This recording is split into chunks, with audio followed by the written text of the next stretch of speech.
আজ আমরা ক্লে দিয়ে সুন্দর একটা শোপিস বানানো শিখবো। তো সেই জন্য একটা বেস তৈরি করতে হবে এইভাবে। আর একটা বোতল লাগবে, বোতলের উপরের অংশ প্রথমে আমরা এভাবে ক্লে দিয়ে মুড়িয়ে নিব এবং তারপরে জানলা এবং দরজার অংশগুলো কেটে বাদ দিয়ে দিব। এরপরে এই কাটা অংশগুলোতে আমরা আবার অন্য কালারের ক্লে দিয়ে সুন্দর করে ডিজাইন করে নিব।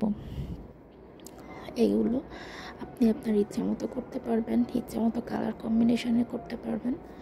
খুব অল্প খরচেই আসলে এই ক্লে দিয়ে আমরা শোপিসগুলো তৈরি করতে পারি, কিন্তু এগুলোর সৌন্দর্য অনেক বেশি। এভাবে ফুলের একটা শেপ করে নিলাম এখানে, এবং এবার বোতলের উপরের অংশে আমরা ব্যাঙের ছাতার একটা ডিজাইন তৈরি করার চেষ্টা করছি। তো সেই জন্য আমরা এখানে যে ছাতাটা বসিয়ে দিলাম এবং উপরে গোল গোল করে এই বলগুলো চাপ দিয়ে দিয়ে বসিয়ে একটা ডিজাইন তৈরি করলাম। আর এখানে পাথরের মতো আমরা কিছু গোল গোল করে ক্লে দিয়ে তৈরি করেছি।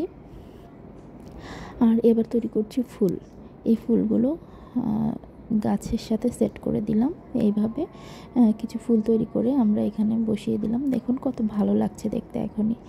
তো আরও কিছু গাছ তৈরি করছি এবং এবার ঘাস তৈরি করব।